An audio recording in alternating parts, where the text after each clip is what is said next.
Praise God. I'm busy talking about the gifts of the Holy Spirit. So last week we touched on a number of the things, and I want you, if you have missed out on last week, please go to our Facebook page or our YouTube channel and just catch up on what we have done last week. And so let's just go back to 1 Corinthians and just the number of verses there, and then we continue. 1 Corinthians chapter 12, verse 27 to 31.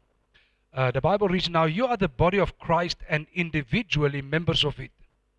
And God has appointed in the church first apostles, second prophets, third teachers, then miracles, then gifts of healing, helping, administration, and various kinds of tongues." And then he asked the question, are all apostles? Are all prophets? Are all teachers? Do all work miracles? Do all possess gifts of healing? Do all speak with tongues? Do all interpret? But earnestly desire the higher gifts, and I will show you a still more excellent way. In verse 27, he says, "Now you are the body of Christ and individually members of it." And in verse 28, God has appointed in the church first apostles, prophets, and teachers. Now, when it comes to spiritual gifts, you need to understand the importance of a body. And I love the fact that by the Spirit of God, the Apostle Paul have put the whole concept of the body when he spoke about spiritual gifts.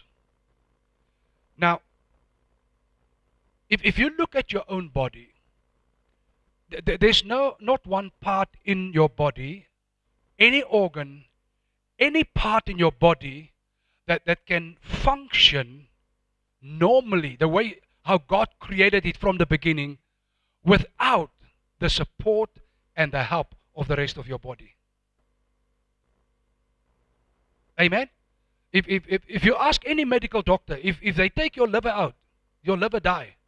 They might try to keep you alive on a machine or something and do a liver transplant and you can, but the minute any part of the body is separated from the body, that part dies and the body struggles to function the way God created it. I want you to say aloud, amen. Now, many times we mistake and we assume that I can sit in a church, a local church, and not be involved at all, and it is fine. It is good. It's not.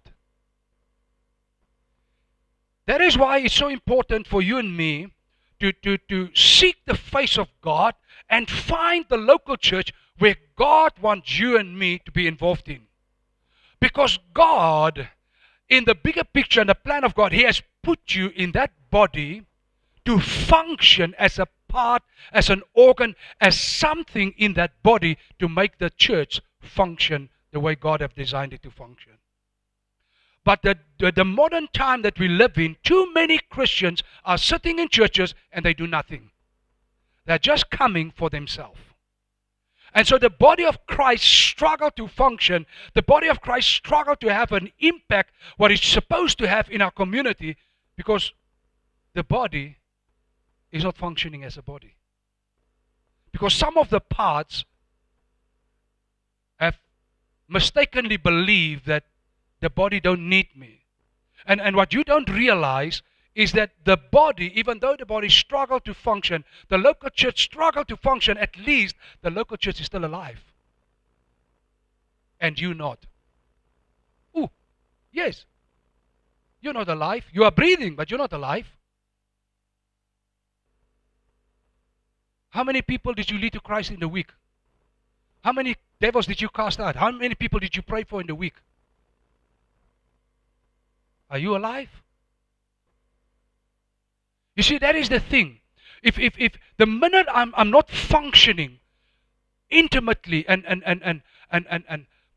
with the body where I belong, it's not the body that dies, it's me.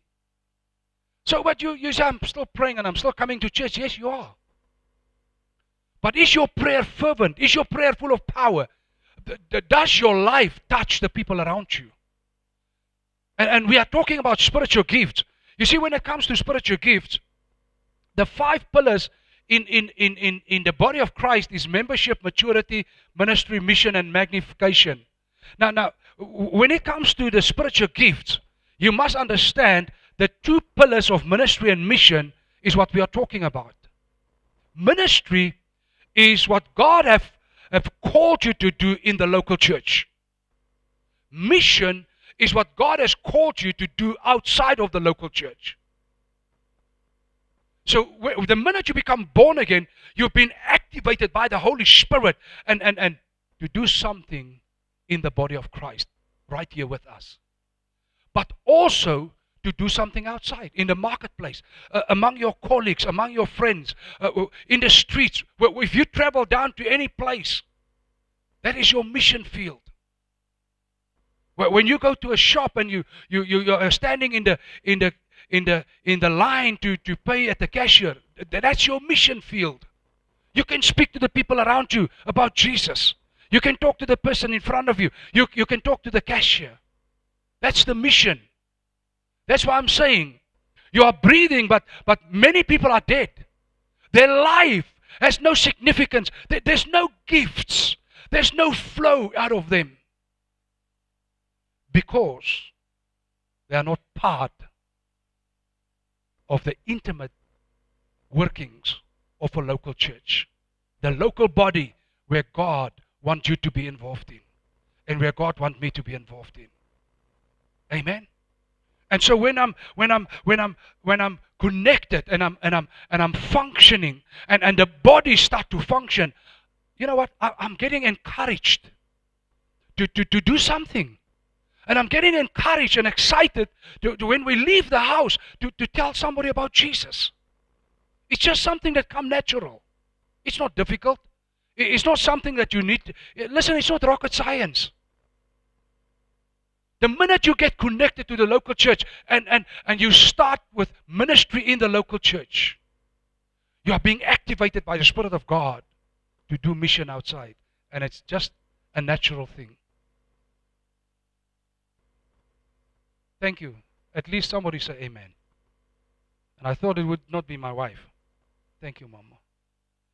Now, so God has appointed, and we spoke about the spiritual gifts, the other gifts already last week, but God has appointed in the church, He said first apostles, prophets, teachers. Now, I want to make something very clear to you. Very clear. It is not first apostles, second prophets, then teachers, then miracles, then until you reach bottom. That's not God's kingdom. That is a secular, worldly structure. God's kingdom is a horizontal line. It's not a top-down thing. That is why so many young people, they became born again the other day and they had a dream or what, and I'm always saying they have a nightmare. They have a dream and now they call themselves an apostle and they go somewhere. I'm an apostle. Or I'm a prophet now. Because I want to be the main peanut in the packet. Because they don't understand how God's kingdom works. Listen to me. It's not the Father, the Son, and the Holy Spirit. It's the Father, the Son, and the Holy Spirit. They are all equal. The last time I read the scripture, the Bible tells me that there's no Jew, no Greek, no barbarian, no Scyth, no man, no woman. You are all one. In other words, it's a horizontal line. There's an equality in the kingdom of God. But when God built His church, when God built His kingdom, first, He needed the apostolic move. Then secondly, He needed the prophetic move. Thirdly, He needed the teachers to come around and teach the Word of God.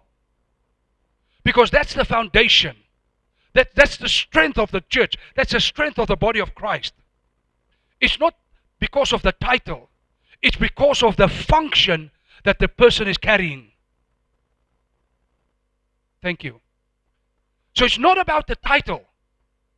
The greatest apostle, the greatest prophet, the greatest teacher that ever lived didn't even want them to call him a prophet. Didn't even want him to call him anything. And his name is Jesus.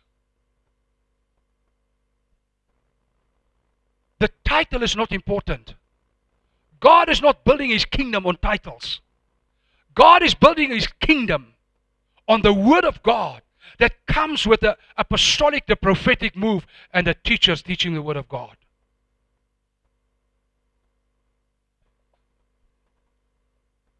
So, you need to understand,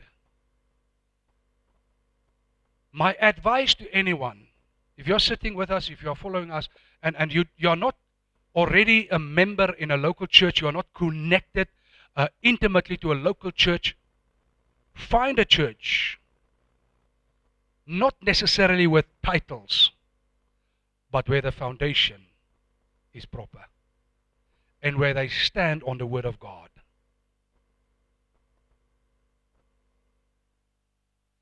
Many people like to go to places where they can prophesy from the morning to the night, and that's all that happens.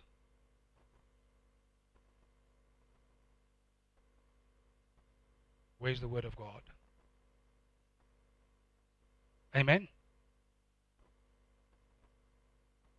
Now, the prophetic, the apostolic, the prophetic, and the teaching gifts have been given by Jesus in Ephesians chapter 4 with the pastors and the evangelists. And God has done it, and in Ephesians chapter 4, he gave those who have that gift a specific mandate. I want you to hear me. A prophet, his mandate is not to prophesy.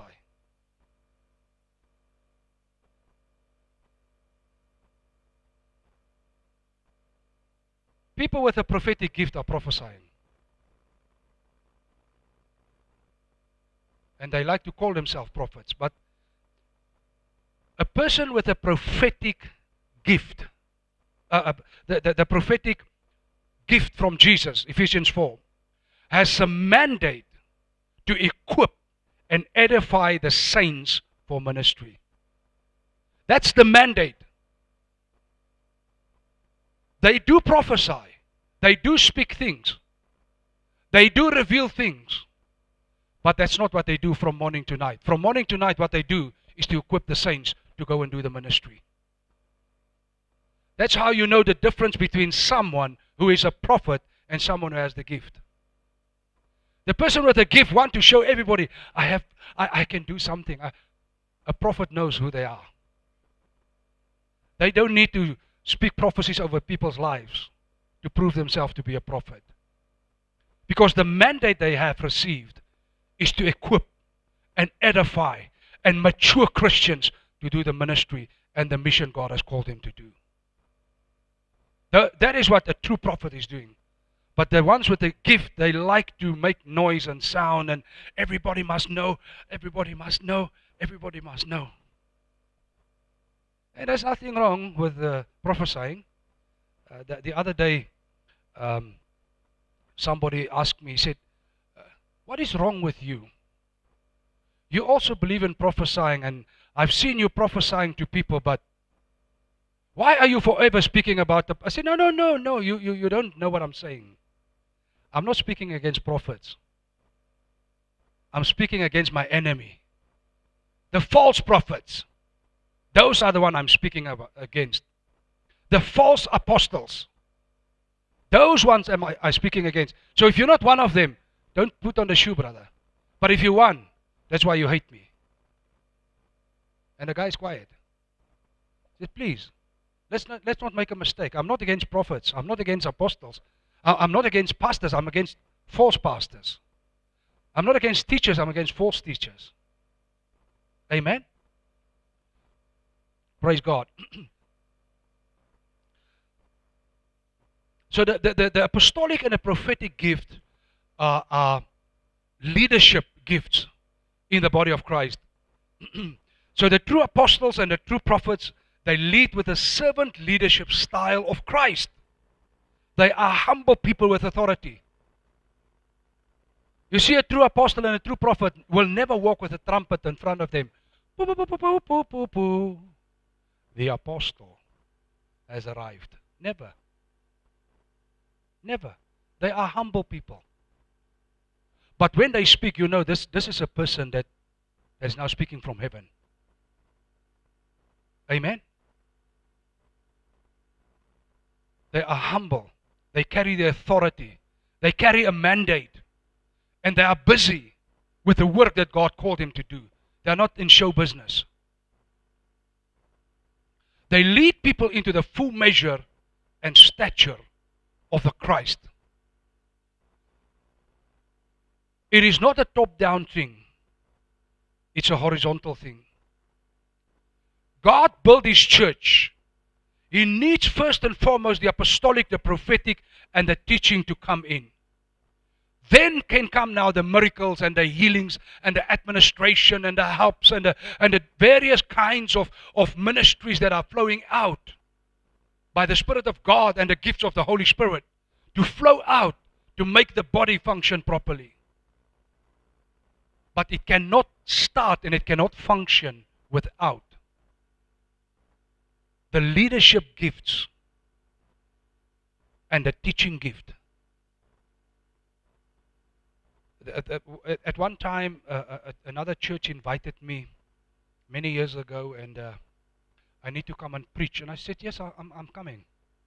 So they started at 9 in the morning. I was there maybe 8:30, and so they had a, I don't know what they call it, maybe the toddler choir. They were singing and dancing, and then they started collecting coins in the church. And after them, there was another age group choir, singing and collecting. Another age group, the youth. Then the mamas. I think it was maybe 12:30 or 1 o'clock. Then the church choir stepped up now. Now they are going to start to sing. And every one of them made a collection in the church. Every one of them. And the treasurer of the church was sitting here at a small table. So when they finished collecting, they went to him and he wrote in the book all the collections. I was sitting there and I said, my God, what is this? What is this? Where's the word of God? I think it was, I think 2:15. The pastor invited me to come and preach. That time now everybody was sleeping. I said, Jesus, what must I do here? Everybody's sleeping. I stepped up, I read the scripture, I spoke for 15 minutes. I said, bless you in Jesus' name. I prayed for them, I left. And the pastor called me and said, can you come again? I said, I will never come again in my life. I said, you guys are not busy with the word of God, man. You're not even busy with Jesus, man. You are in entertainment. I'm not in entertainment. You give me the floor half an hour, 45 minutes after 9 o'clock. When your people is awake and I can preach the gospel message to them.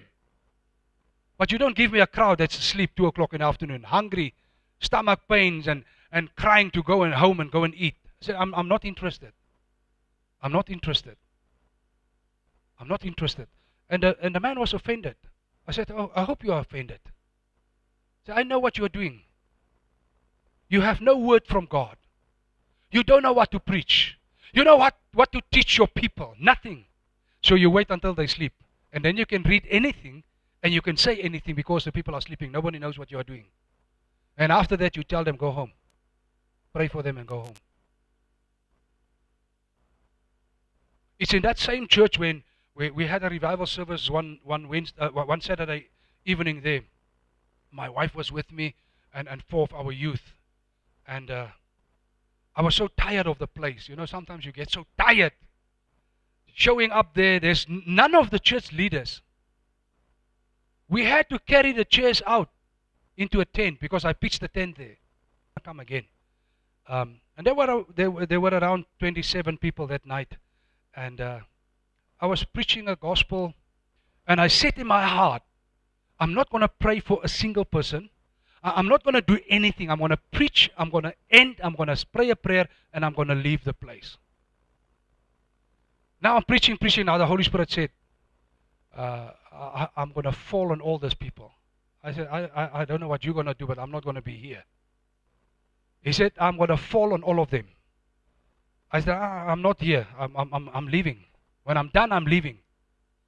So now towards the end, now the Holy Spirit started prompting me, and I'm starting to pray now for the crowd. And my wife came running to me. She said, the Holy Spirit said He wants to fall on all these people. I said, shut up. I don't want to hear this. He told me already, I don't want to hear. I'm going home. She said, no, let's pray for them. So in all of the crowd, the only people that spoke in tongues was my wife, myself, and 2 of our youth. The other 2 in the whole crowd, nobody in a Pentecostal church, nobody have received the Holy Spirit yet. And I said, the Holy Spirit wants to fall on you. And I'm going to pray a prayer, and the Holy Spirit is going to fall on you, and then I'm gone. I'm not praying for anybody. I'm gone. And we prayed a prayer, and the Holy Spirit fell. And He fell on our 2 youth, and I think 1 or 2 other people in the crowd. I said, yes, Lord, you see, I'm going. You said you're going to fall on them. I'm going. I'm not praying for anyone. I'm leaving. He said, pray again. I prayed again. I think I prayed 4 or 5 prayers. Every time the Spirit of God started falling on people. Nobody touched them. Nobody did anything. The lady that was my interpreter became so drunk under the Holy Spirit that we had to keep her up, to hold her, to keep translating.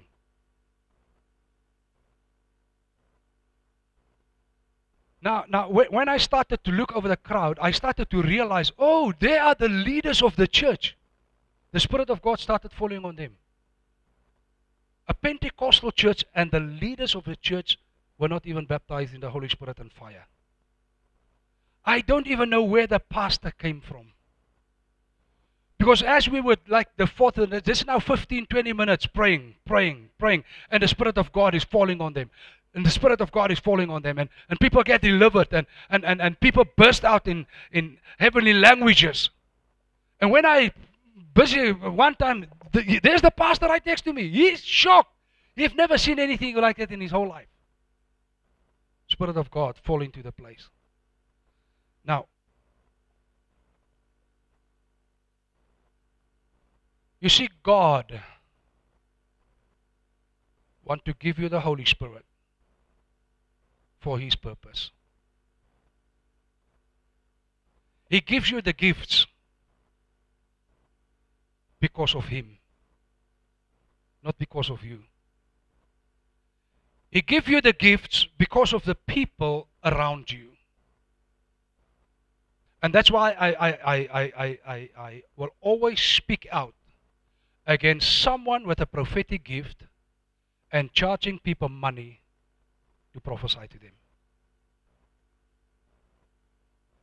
I will always speak out against it. It's unbiblical. It's not from God. In my opinion, it's false. That's why they hate me. So many of these prophets in the city hate me, because most of them are doing this. Lining people up, pay money, and then they can... apparently the more you give, the brighter they can see. I don't know how, but that's apparently how it works. The more you give, then the eyes are more open. They can see more clearly. It's fake. It's not from God. Amen. Ephesians chapter 2 verse 19 to 22. So then, you are no longer strangers and aliens, but you are fellow citizens with the saints and members of the household of God, built on the foundation of the apostles and prophets, Christ Jesus Himself being the cornerstone. In other words, when God establishes the church, when God establishes the body of Christ, God uses the leadership gifts of the apostolic and the prophetic to lay a very strong foundation in the body of Christ, in the local church, so that Christians can rise up and grow and mature from that solid foundation. Amen? And again, Paul says, you are members of the same household. A proper household can only function properly and healthy when all the members in the household are working towards the same goal in the house. But if some of the members are working on their own dream, their own vision, the family, the household, the family get distracted, and the impact and the forward momentum of that family is being deprived by some of the members that's inside the house. Amen. And that is where you need the leadership gift to say, come guys, you're busy with the wrong thing here. Come. This is the vision. We are going there. Amen. And that is the apostolic and the prophetic. Directing, guiding, keeping the church in the forward motion, in the forward momentum where it's supposed to be going. Amen. And people have various gifts. And even in local churches, people, then they want to sidestep and do their own little thing. And the apostolic and the prophetic says, no, come. That is your own thing. It's not part of the body. It's not part of us. You can do that at another time, but not now. Now we are busy with this. Amen. Keep the church solid. Keep the church moving forward. And he said, Christ Jesus himself being the cornerstone. Verse 21, in whom the whole structure being joined together grows into a holy temple in the Lord. In him you also are being built together into a dwelling place for God by the Spirit.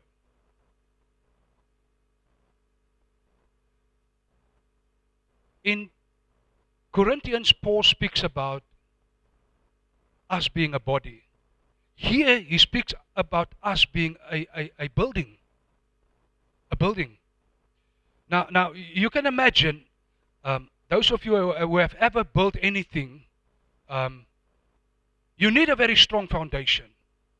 If your foundation is weak, the body, the building will eventually crack and come falling apart. And so there must be a very strong foundation. Then now, on top of that foundation, you can build now.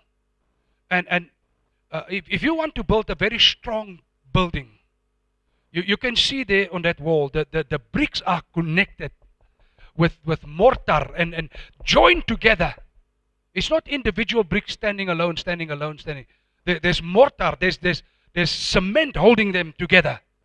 The cement in the church is the Holy Spirit. It's the word of truth. Amen. You and I, we are the individual stones, the individual bricks of the body, of the temple, of the building. But being joined together by the Holy Spirit and the love of Christ that make us strong. Amen. And last week we have seen where Paul said, if one member suffers, the whole body suffers. But if one rejoices, the whole body rejoices. And that's the effect with a building. If there's just one weak place in the building, the whole building, the whole wall is compromised because of that one weak place. Amen. But now, again, if you have one weak brick, but you surround that brick with strong bricks and strong cement, the weakness of that one brick is being covered by the strength of those around him. But if we build up the whole wall with just weak bricks and weak cement and oh my Lord, even a foundation is strong, that wall can break sooner or later. Amen. And that is what the whole thing is about. The spiritual gifts is been given to the body of Christ so that the body of Christ can be united by one Spirit, one truth, one cornerstone, Jesus Christ, and the whole body can rise up into the height, into the beauty, what God have designed the building to look like. But now, if the bricks are not showing up, how can the builder continue to build?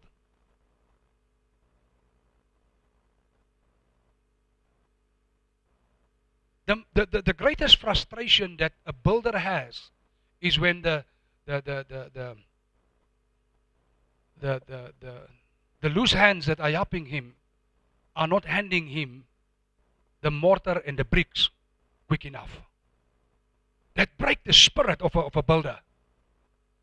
And I've seen some of them become angry, shouting and screaming, and those loose hands that are helping, they start running around like crazy ants because the guy is angry. He can't build. He can't build. There's no mortar. There's no bricks. And so sometimes the same happen in the church because you and I are not showing up. And the whole building, the whole growth, the expansion of God's kingdom, because I'm not showing up, I bring frustration to those that are showing up. Amen? Because they expect me to be there, but I'm not there. Praise God. So we see now the apostolic and the prophetic and the teaching gifts is to equip and edify through and by the Word of God. It means that the Word of God is the highest authority and most prominent and important tool in the world and kingdom of God. You cannot build your life on anything else. You cannot build your life on the hope of you becoming something someday. You cannot build your life on the hope that maybe one day you're going to have a lot of money. You can't do that. But you can build your life on the Word of Christ, and the Word will become flesh for you.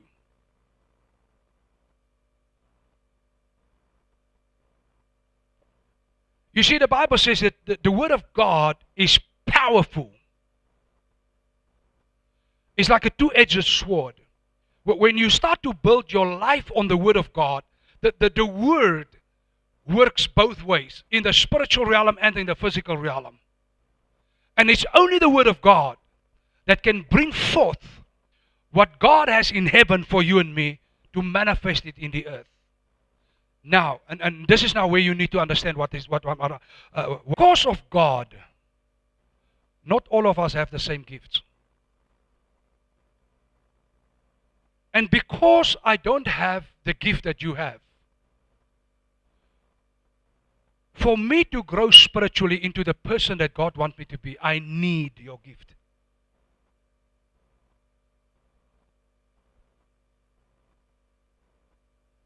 I need your gift. I need your gift. I need your gift for me to be able to come to the fullness of what God has designed me to be. And the same way for you. You need my gift. You need the people around you's gift for you to be maximized in your full potential in Christ. Amen?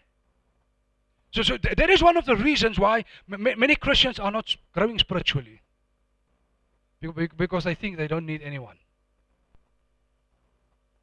The one day I found a man, he said, I have the Word and I have the Holy Spirit. I don't need you, I don't need the church.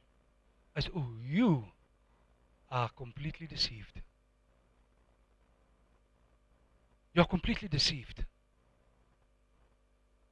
God can do what He wants. I'm not God. He can do what He wants. It makes sense to me, 100%. I'm in a country where the religion is not Christian, where they slaughter and kill Christians. It does make sense to me if God, in a country like that, decides to speak to an individual just by the Word and just by the Holy Spirit all by themselves. It makes sense. But in a country where the religion is Christian, you tell me you don't need a church.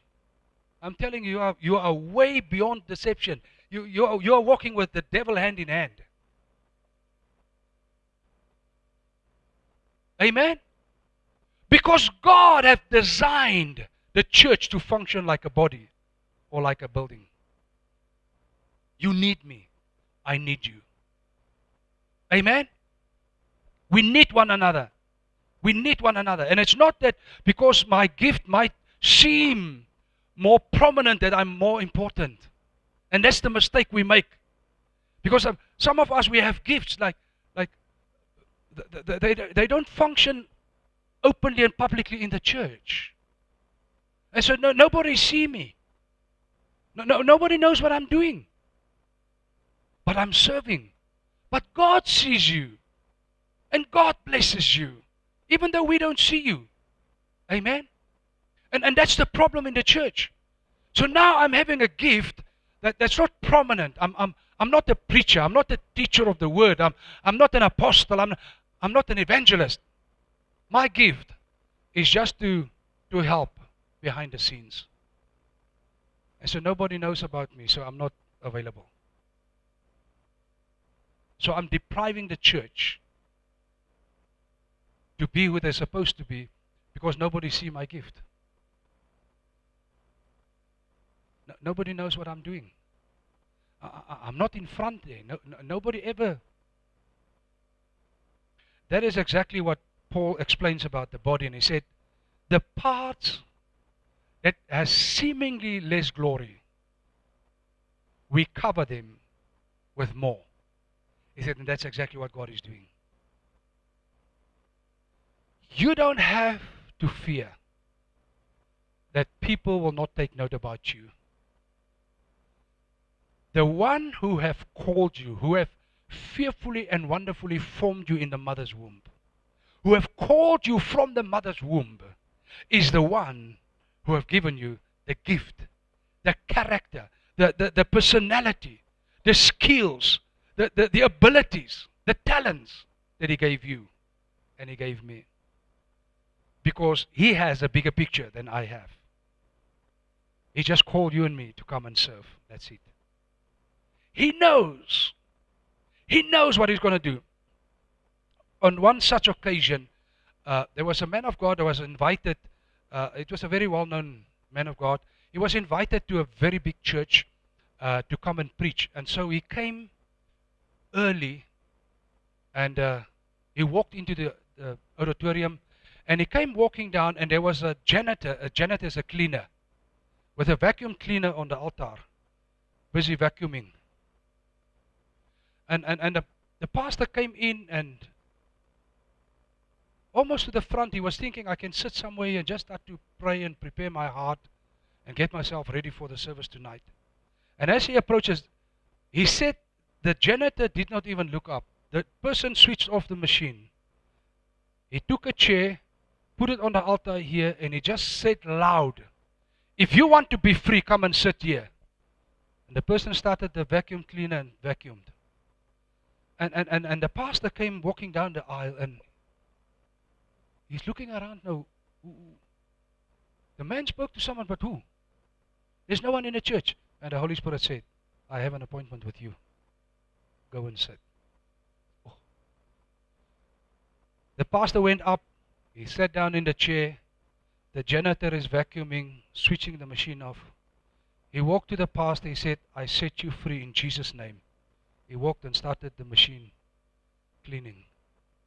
And the pastor said, the power of God struck him and delivered him from something that he suffered for many years.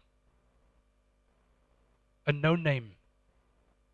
I'm convinced in that church nobody even knew. Most people might not even have known the name of the janitor. Nobody saw what he did. The King of Kings knows what you are doing. And you and I, we are heaping a reward in heaven for heaven. I'm not heaping rewards for here. My sweat, by the grace of God, and your sweat, we can try to maintain our lifestyle here. By the grace of God.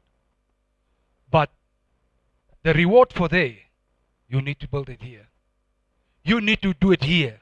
Once you reach there, it's over. Then you are just going to be rewarded. Amen. So it doesn't matter. It truly doesn't matter if anybody sees you. It doesn't even matter if anybody comes to you and say, thank you so much. I see, I take note what you do. It doesn't matter. You see, but what I'm doing is, I'm not doing it for you. I'm doing it for the King of Kings. Because the Bible says, if you have your reward here, your reward is over. I want my reward there. I want my reward there. And the less people say, thank you, oh, you are so good, oh, you are so great, thank you, thank you, thank you. The less people do it, the less I'm being seen and acknowledged by people, the greater my acknowledgement in heaven. Can someone hear me? So don't say in your heart, and don't let the enemy tell you, your gift is not so prominent, people don't see you, people don't even take note of you. It does not matter. You're not working for us. You're working for the King of Kings, and He's going to reward you there. You can clap your hands if you want to. Praise the Lord. Romans chapter 12, verse 3 to 8. For by the grace given to me, I say to everyone among you, not to think of himself more highly than he ought to think, but to think with sober judgment, each according to the measure of faith that God has assigned. For as in one body, again the body, we have many members, and the members do not all have the same function. Not title. It's not about your title, it's the function.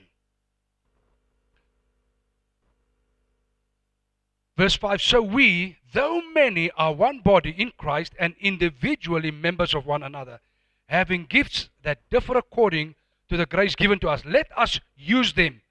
Say, I'm going to use them. I can't hear you. Say, I'm going to use them. Let's use them. If prophecy, in proportion to your faith. If service, in serving. The one who teaches, in teaching. The one who exhorts, in exhortation. The one who contributes, in generosity. The one who leads, with zeal.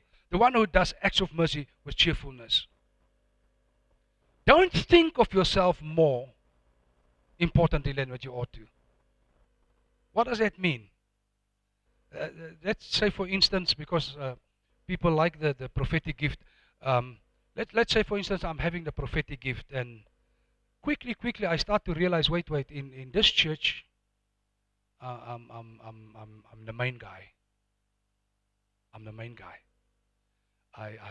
And so I think I'm more important than all of you. Because I'm the one prophesying more than you. So, you cannot think anything more about yourself because of a gift. Because it's a gift. It's just a gift. I say it's just a gift. Yes. What can I think about myself because I have a gift? God gave it to me. God gives it to you. How can I think I'm more important than you? How can you even dare to think you're more important than me? And unfortunately, among the prophetic move that is in Africa, the one wants to be smarter and think more of himself than the other one. The one is more brighter than the other one. What is this? It's flesh. It's carnal. It's not of the Spirit of God. It's not of the Spirit of God. Think with sober judgment. Act upon your faith. Again, we are one body and many members, but not all of us have the same function or the same role. Let me explain something to you. In our church services, even though I'm the senior leader or the senior pastor, there are different functions. When the person that opens the morning with a prayer here, when that person takes the microphone, I'm not important. That person on the function is much more important than whatever title you have. When that person hands over to the worship leader, the worship leader's function is more important than any other function. And I have to wait until they give me the mic. At this moment, the teaching is the most important function. But I'm going to hand the mic over. Then I'm done. But in some circles, the mic is never being handed. The main person is keeping the mic. Because they are threatened. Maybe somebody will go beyond where I am. So they are threatened. They are insecure. You see, that's not a body. My liver is not threatened by my heart. My mind is not threatened by my big toe. My mind can tell my body, hey, you are so bright. Huh? You guys can't function if I'm not working. But he can't do it. Because my brains know, if it's not for the heart that brings the blood, you are gone. And even more than that, he knows if the lungs are not taking the oxygen out and put it in the blood, hey, you're in trouble. So my body is functioning, your body is functioning in a harmony. Not one organ thinks greater of themselves than any other one. Not one member of your body. How come we allow it in the local church or in the body of Christ? And Paul says, you say I'm of Apollos, I'm of Paul, I'm of who? And some say I'm so spiritual, I'm of Jesus. Okay. He said, who are these people? Did they die for you? But that is the flesh that has come in. And so let us not allow it and let us not entertain it in our midst in Jesus' name. Verse 6, each has a gift that differ according to the grace given to us. Use the gift. God gave you gifts, use them. Don't sit with him. And if you don't know what your gift is, if you're not sure, come to the free discipleship training, please. We're going to help you discover exactly what your gifts are. And then we're going to help you to use them. Thank you. If you receive the gift of prophecy, prophesy in proportion to your faith. If God gave you the gift of serving, serve to the best of your ability through faith. If you have a gift of teaching, use it to teach the truth through faith. If you have a gift of exhortation, use your faith to exhort others. If you contribute, do it in generosity through faith. So, listen, and it's very interesting that if you look in a local church, there are certain gifts that are, many people have those gifts in a local church. One of those gifts is serving, and the other one is generosity, giving. Why? Because those two gifts are the gifts that make a local church to keep on functioning properly. And the Bible tells me, if you have the gift of the gift of giving, give generously. Stop giving with stinginess and start to become generous. Why? God wants to bless you. As you become a blessing to the local church with your finances and your giving, being generous, God start to become generous to you. Amen? If you are a leader, lead with zeal. If you do acts of mercy, do it with cheerfulness and excitement. We are all one body. Not one part of the body can boast against another.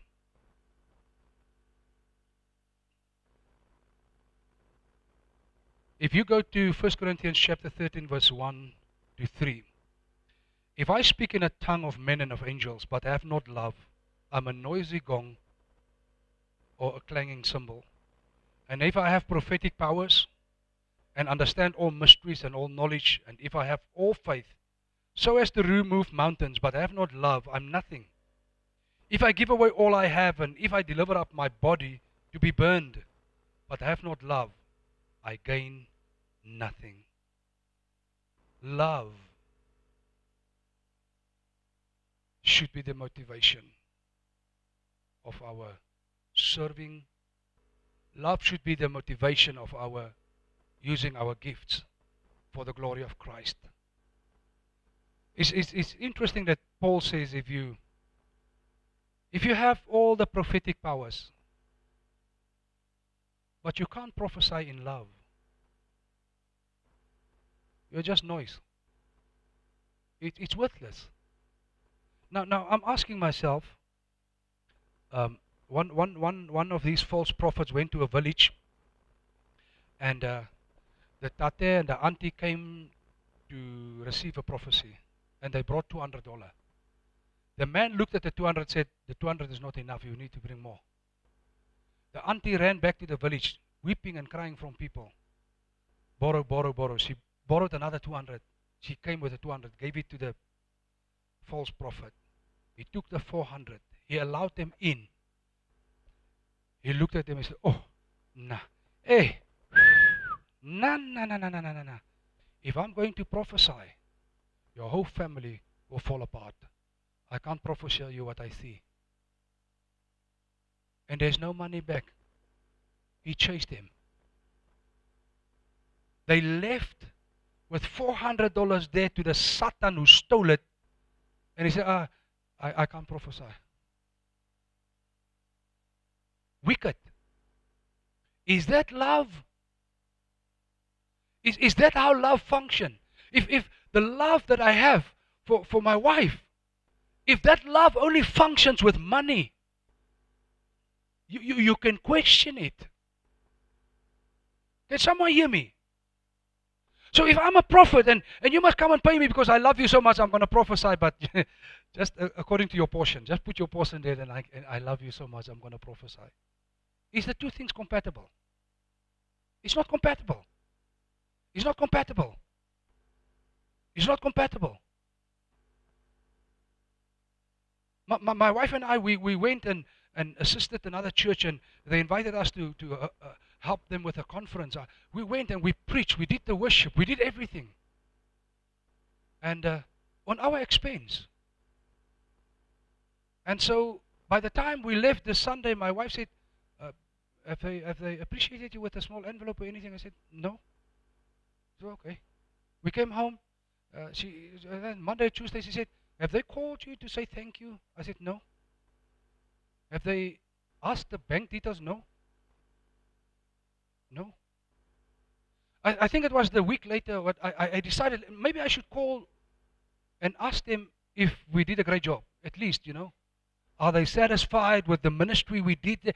They were so excited. No, thank you so much. God did great things. Thank you. Hallelujah. We really appreciate you. I said, thank you. Now, I just wanted to know if, you know, I didn't call for money. Because if money was our motivation, I wouldn't have gone in the first place. Amen. We went to China for 3 weeks, preaching 17 services. They didn't give us anything. Nothing. Zero. Zero. 3 people from the audience on the different churches came, and I couldn't understand. They just shook my hand, and I felt there's something in. It's God's work. It's not my work. Amen. But if I'm being motivated by the number and the figure they call me with, I'm in serious trouble. I'm in serious trouble. And that's why I think that many of these prophets are in serious trouble. Because they are being motivated by the color of that paper. I think they are in trouble. Because the Bible tells me whatever you do, the greatest is the love of Christ. So if you can't serve in this church motivated by the love of Jesus, please don't. If you can't give generously, please don't. If you can't do it for the sake of the King of Kings, don't. But if you say, you know what, I can do it with love, I can do it, please do it. Please do it. Please stand up. Please rise up. Please take your position in the house, because we need you. Amen. Because some people, they pretend it's love, but they complain all the time. I had to go and clean the toilet again. You know, every time pastor see me, ask me, is the toilet clean? Why do I have to ask you anyway? Why did you just go and check it yourself? The pastor's coming. Let's dodge here because he's going to tell us to pick the papers. Why not picking the papers? Why are you waiting for me to tell you to pick the papers? Hello? Maybe you don't love us enough. Maybe you don't love Jesus enough to make sure the house of God is clean and nice and beautiful when people come to the house of the Lord. Amen? It is possible to use the spiritual gifts for carnal and fleshly reasons. It is possible. That is why the Bible warns us against it. So it's possible. God wants us to be motivated by His love and from a pure heart to serve others with the spiritual gifts. Amen. I'm just going to jump because of time. Matthew chapter 10, verse 7 and 8. And proclaim as you go, saying, the kingdom of heaven is at hand. Heal the sick, raise the dead, cleanse lepers, cast out demons. You have received without paying, give without pay. I believe that is the kingdom principle. As you go, as you continue, do according to the gifts that God has given you. Free of charge. Free of charge. Sometimes we would walk in different places when we would be on holiday. We would stop people in the street and prophesy to them, pray for them. It's not something that is just meant for the church. It's something, if God has given you the thing, use it. Be a blessing to people. Amen. Not only your own church. Because I remember I said the pillar of ministry and mission. So if we are not here, if we are in Cape Town, we are on a mission field. If we walk past people, when we were in China, I told my wife, there's somebody here with a problem like this, but you don't know, you can't speak the language. Now, you don't have an interpreter. You don't know who the people are. They can't communicate with you. You can't communicate with them. Then we just pray in our house, say, Jesus, I break this thing. In Jesus' name, I speak life. In Jesus' name. And Lord, when you touch them, let them realize it's you. Amen. But when you are in a country where they speak your language, you stop them. You say, ma'am, sorry, do you have a problem with your knee? Yes, I do. For how many years now? No, 15 years. Oh, but how do you know? No, Jesus told me there's something wrong with your knee because He wants to heal you. Hey! Yes. In the street here. Yes, right here in the street. Where do you think? Right here. How many people did Jesus heal in the streets? Everything was not done in the synagogue and in the temples. He did it in the streets, in the houses, wherever He went. He did it. We are no different than Him. But is the gift functioning? Is love motivating you? Amen? Praise God. I remember the one day we were somewhere and the lady walked ahead of us and my wife said, I have a word for this woman. I have a word. I said, Mama, just talk to her. Ma'am, sorry. And when my wife started speaking, I said, Jesus. Wow. Because there was nobody else. My wife spoke to her about the relationship. There was something wrong with the relationship with her boyfriend and what. And the woman was shocked. How did you know? Do you know me? No, we don't know you. But we know the one who knows you. Amen? There's a scripture, when you continue down in 1 Corinthians 13, and it speaks about the wisdom and to grow up. Paul says when we are children, we do the way children are doing. But when we become mature, we do what adults are doing. God wants you to grow up and mature in the gifts. As children, we make mistakes and we boast and we think we are the only gift from heaven. But we need to grow up and grow out of that thing. Amen. And as we grow up, we get more wisdom. I've heard people prophesying. One day I was in a place where the man called a lady. He said, "Where's your husband?" She said, "Over there." He said, "Call your husband." The man came and stood there. He said, "Tell him about the child." I said, "Hey."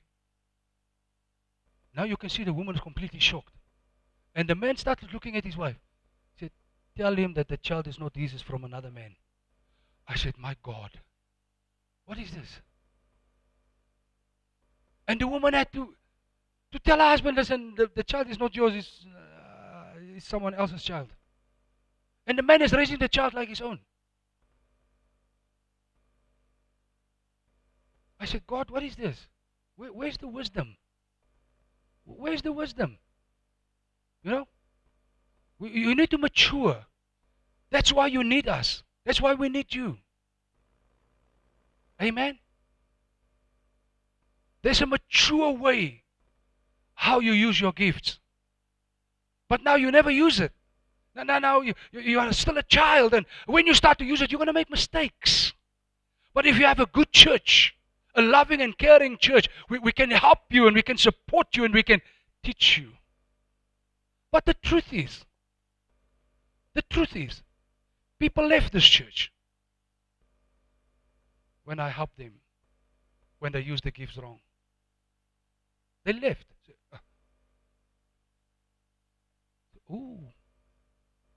So you don't want to grow up, want to be like that, making mistakes, offending people, tearing people down instead of building them up. That's why you have the apostolic and the prophetic move in a house.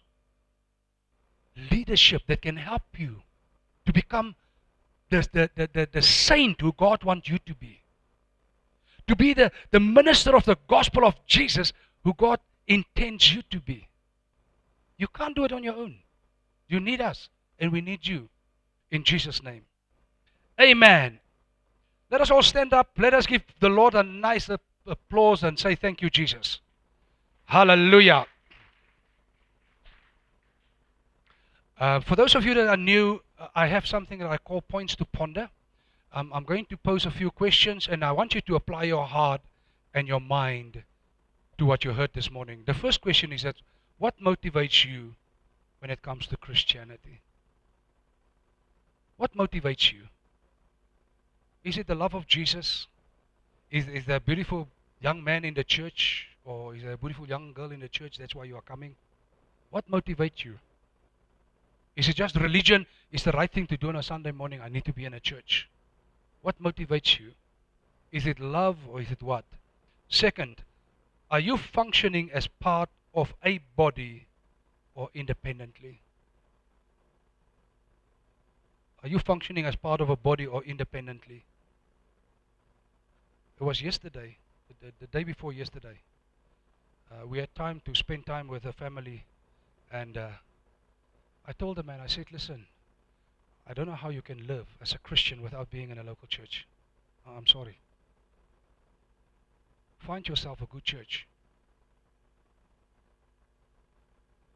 You're not created to function independently. You're not created to walk on your own. There's no lone rangers in the kingdom of God. It's a body, it's a building. That's it. Are you functioning as part of a body or independent? Number 3, is the growth and well-being of the body your greatest concern? As you're standing there, so I'm standing here, what is my greatest concern? Are you and your well-being my greatest concern?